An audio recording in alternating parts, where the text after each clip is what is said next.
to another edition of the D&D Morning Show. Coming at you from Redondo Beach with the seals. With the sea lions. Seals, sea lions, Drew and I had this talk, we're not sure. Is that interchangeable? We're not sure. I don't know, but you might need to speak up because they're super loud this morning. They are barking. So today, we'll get into our show here. Today we wanted to talk about Drew's favorite topic, which is fermented foods. Yes! And we're going to talk about gingerbug in particular. So there's a ton of different fermented foods, but the recipe we want to do for you guys is gingerbug. So we'll start with a fun fact and we'll end with a quote, and in the middle we'll talk about fermented foods and we'll give you a gingerbug recipe. Get excited. I know you are. I'm excited. I love this topic. It's one of Drew's favorite topics. Our fun fact is when we're talking about fermented foods, Dorothy's a bit of a fermented food snob. I wouldn't say a snob. I would. Okay. Whatever. See? So when it comes to fermented foods, like we have kombucha, we have different types of kefir, we have gingerbug, it has to be like perfect for Dorothy to enjoy it. I see what he's getting at here. Otherwise, if it doesn't, like Dorothy really enjoys the store-bought ones. And I like the homemade ones because I feel like the homemade ones are more medicinal. The store ones are more like commercial. They taste great, they look great, and they are... It's true, and the store-bought ones are more of a treat. We don't have them very often, but when we do, it's like a treat. It's like a treat.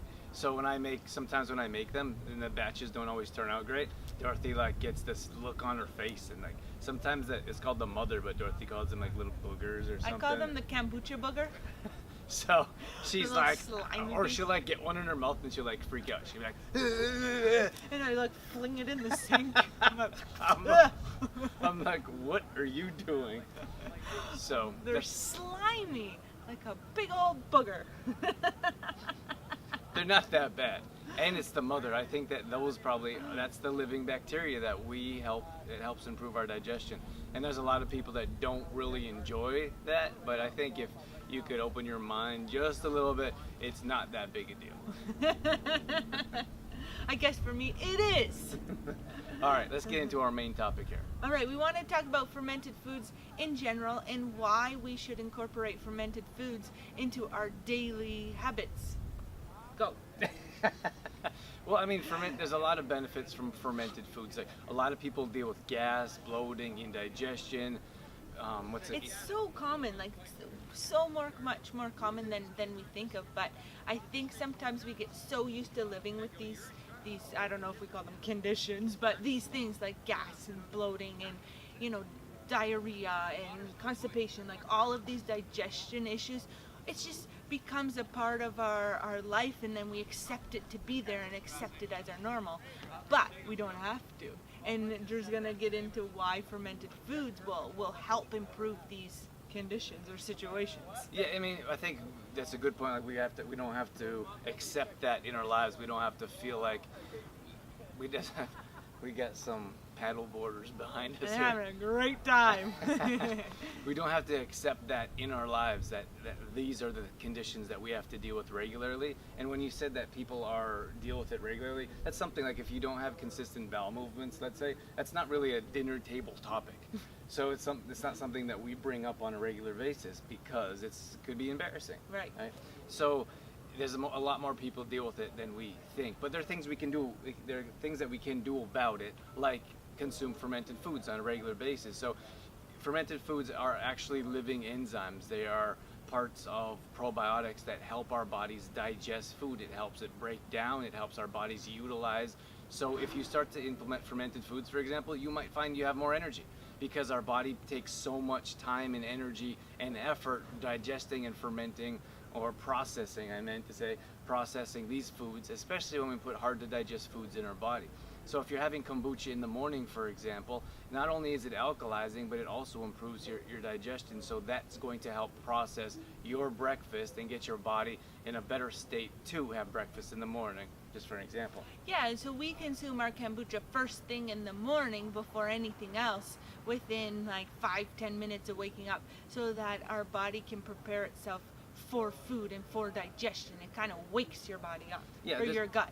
there's a good chance that your body's not prepared for food first thing in the morning. So if you're not used to having breakfast and you try breakfast, you haven't had breakfast for 5 years, and then you have a breakfast and your stomach is like, whoa, what are you doing to me? Then you're like, oh, then a lot of people are like, oh, I'm not a breakfast person. It doesn't work out for me.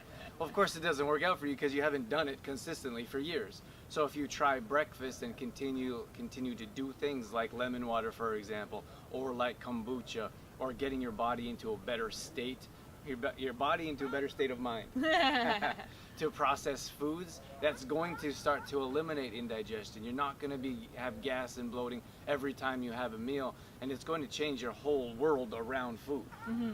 So should we get into the different kinds of fermented foods briefly? Yeah. Yeah. So you go ahead. well, we make one called, we call one ginger bug, for example. Super easy. We'll get into the recipe shortly, but it's basically ginger and raw sugar.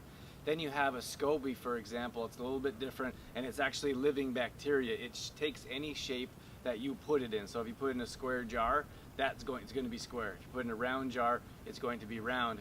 And it grows to the size of your jar. There's crazy stories out there about, people having put them in. Remember that one about the pool? I think I would not repeat that one until I actually saw it. It's not real? But anyway, there's crazy stories about how big that the scobies can get. My dad actually had one in a big soup pot, and it grew to like this big, like the size of his soup pot. Do you remember that one? It was the biggest SCOBY I ever seen. And thick. It was very thick. They usually grow in layers, so you can separate them and give them away to friends because they just keep growing and growing. Yeah, a lot of people ask us, well, where do I find a SCOBY?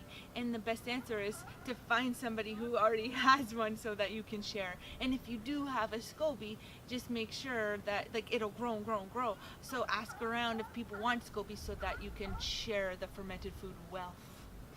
Well, that's nice. Then we also we have kefir grains is another one. So there's different kefirs. You can also get dairy kefirs. We're more plant-based type of people, so we're talking about plant types of fermented foods, but we also have like miso soup is a really good one. Before we move on, I wanted to tell the story about the kefir grains the first time, because Drew and I started our fermented food journey with kefir grains. We did. And I didn't know what they were. Drew was super excited, and I look in the fridge and there's this little jar, and I pick it. He's like, look in the fridge, see what I got. All excited about his kefir grains. I never saw kefir grains before, so I pick up the jar out of the fridge, and they're like little, like almost jelly balls, and I look at them and I shake them. And they're alive, they're living. And I was like, whoa, those are alive, stop shaking I was like, them. stop shaking my kefir grains. Anyway, so kefir grains is another form of fermented drink. That's right. And then, what was I going to say? You were talking about miso soup before I interrupted. So miso is another one, miso soup. It's fermented and it's a form of soy. It's actually one of the only soys that we would recommend. And then there's kimchi. We've made homemade kimchi before. You would want sauerkraut, raw sauerkraut. So there's a lot of different ways if you're like, I don't like kimchi, or I'm not ready for a SCOBY. There's a lot of different fermented foods that you can implement into your life or lifestyle diet that will help improve your digestion. That's right. You'll just want to make sure and be careful of quality, of course, when you mention sauerkraut.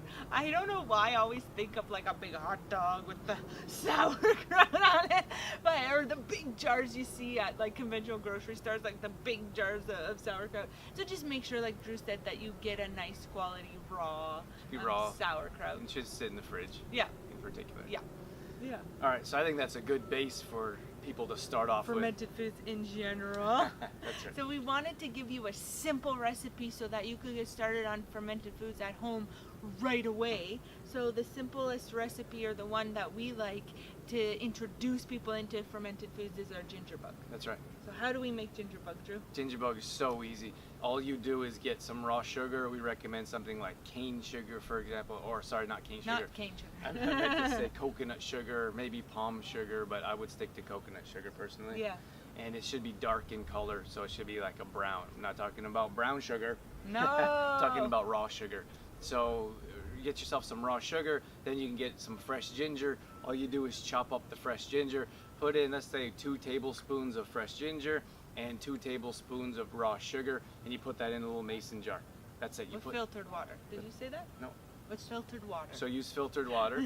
So you fill that up with your first day. You put in the 2 tablespoons of raw sugar, 2 tablespoons of fresh ginger chopped up finely. Throw that in a jar with water, and then for the next 2 or 3 days you do the same process. You repeat that process again with the sugar and the ginger, but you don't have to keep adding more water. You just keep adding 2 tablespoons of ginger, 2 tablespoons of sugar, up to 3 days. Up to 3 days. You want to keep that on the counter, and you'll see it start to bubble around the top, around the outside. It'll bubble in a circle, and that's how you know it's beginning to ferment. And what about the lid? We keep that on? Well, you don't want to have the tighter you have the lid, the more carbonation there's going to be. But you have to be careful, because we've actually had them explode? We've actually had them explode in the house, like literally explode. So, I mean, it's all you do is have a broken jar. You wake up in the morning, there's a broken jar in the fridge or in the counter. So you do on the counter. So you have to be careful about that. But it's not like if you keep it tight one day, you're not going to have like a big explosion in your house. It's just going to be a bit of a mess to clean up. So you can put the lid on slightly tight if you want more carbonation, tighten it a bit more. But other than that, it's so easy, and it's the best way to get fermented foods in your body, I think, homemade wise anyway. Yeah. So the quote we have today is super simple quote, but it has a lot of meaning behind it. It says, healthy food equals healthy mood, which is so true. If we find ourselves a little down or not in such a great mood, and we look to the foods that we've eaten, chances are it's probably a lower type quality food. But if we fill our bodies with healthy foods, like lots of greens and lots of color and lots of nutrition, we are generally in a better mood. Yeah, no question. And I think you can go back to when we talked about being hangry. Oh, yes. Many of us know what that's like. So instead of working towards prevention, so instead of being hangry, for example, or instead of not getting the proper nutrients into your diet, we can look to put quality foods in first before we have any type of mood issues that some of us may have when they don't eat on a regular basis. I feel a finger being pointed this way. No, I think we're all like that. I was actually meaning myself, but it could be you. I think anytime you don't have the proper nutrients going in your body, you don't have that like mental clarity. You don't have that positivity. I think we know what it's like to have like a big bowl of, or a big plate of processed food or deep fried food afterwards. We're like, nap time. Or if you have like a nice smoothie, or if you have a big monster salad, you feel fantastic afterwards. That's right. Healthy food equals healthy mood. All right. Thanks guys for tuning in to another edition of the D&D Morning Show. Thanks for being here. We'll catch you on the next show. See you guys. Bye.